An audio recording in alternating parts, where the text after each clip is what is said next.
Box like Zab, but with a Holyfield chin. There ain't a situation that I can't win.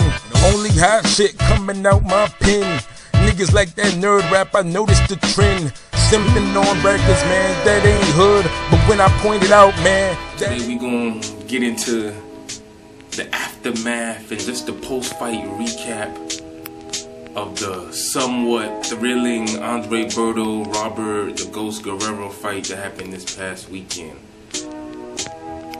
My general impressions of it. First off, anybody saying that this was like a fight of the year candidate, slap yourself, because you have real low standards for great fights. I'm not saying the fight was garbage. I'm not saying it was bad. It had its exciting, thrilling moments. But when you mention the word fight of the year to me, thinking Brandon Rios, Mike Alvarado, the Brian Valoria, Tyson Marquez fight, Moreno, Mares, Salido, Lopez 2 that happened earlier this year. Hell, I even put Hay and Chisora over that. So I'm just saying. So, but back to the fight. I'll give my credit to Robert Guerrero. He did win, and I said I'd be surprised if he won.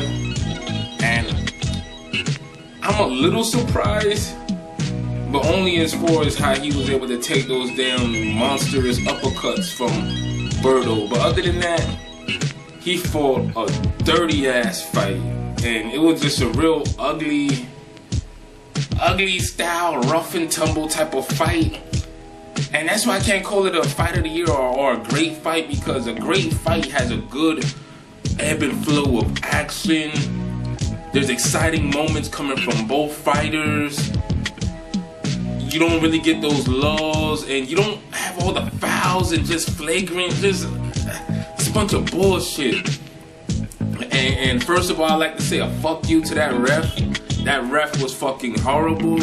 My goodness, like, I mean, if you're gonna make a fight rough, you know, call it for both dudes, you know what I'm saying? You can't just harp on one guy and you know, just turn a blind eye to the other fighter. You know, that shit ain't, you know, that's not really cool. So Berto, with that shoulder roll defense, was just garbage. I don't know why he tried to do that. I don't know if, you know, Broner really really made this dude just say, hey, you know, let me try this. I'm fast, I got quick hands. But first of all, with that shoulder roll defense, it's not as hard to do as a lot of fighters make it look.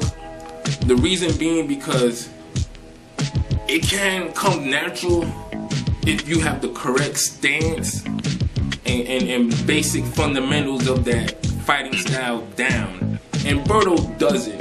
He has the attributes to probably use the style, but it's not for him. You know, he's a brawler. He's like a Shane Mosley, Meldrick Taylor hybrid, but with far less boxing ability.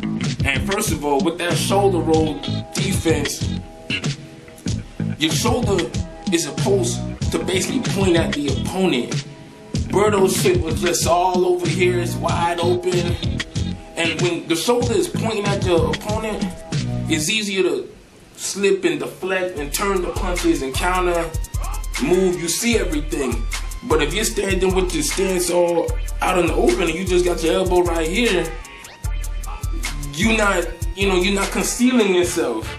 And it makes that turn to deflect the jabs in the right hands a lot more difficult. And if you're fighting a quick fighter or a determined fighter, they gonna get those shots in on you.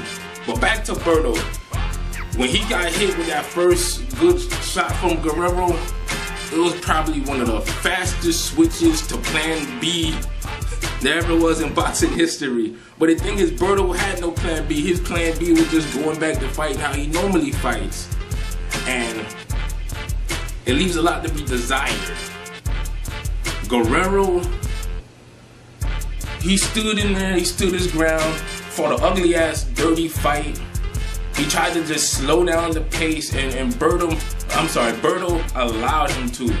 So, yeah, you could be pissed off at Guerrero, you could be pissed off at the ref, but what makes boxing so unique is that you know, you're the one who can control everything in the ring. It comes down to you. Yeah, you got coaches, you got this person, you got that person, but the bottom line is, you know, you gotta find that way out. You can't look for the ref to help you or be fair, you know. That shit don't happen. You know, life ain't fair. So how you gonna think a fight sometime gonna be fair? Nah, it don't work that way. Berto, he was landing good uppercuts, but this is the thing right now with those uppercuts. Guerrero saw and knew when those punches were coming. First of all, Guerrero's southpaw, so he's in there leaning in on him. He got his head down, and let me say, by the way, this is a garbage ass strategy, a tactic to do in a fight if you're trying to beat somebody and you're gonna repeatedly take their best damn punch. So that's why I don't really rank that performance that high. I mean, if Guerrero would've really, you know, tried to box a cleaner fight, he probably would have taken all those punches from Berto. But anyways, he knows the shots is gonna come from under. That's the only shot Berto will really land. Berto didn't really try to go to the side after he landed those uppercuts. He would just keep landing an uppercut. And so, what I'm trying to say is, the punches that really hurt people or knock them out are punches that you could catch them unaware or in transitional moments. When I mean transitional moments is either after you did something or before. That's when you could really catch a fighter with something perfect, when you hit him in that split second. And Berto never did that because he was happy and content to get the uppercut. So he get the uppercut. Guerrero, he knows it's coming. He could brace for it, and that's what he did. Yeah, those were some hard punches. Yeah, they would have knocked out some other guys, but when you know where the punch is coming from, you feel it, you there, you adrenaline, you on a guy and he's on the ropes, you take away his leverage, you smother him, those shots ain't as devastating as you think they are.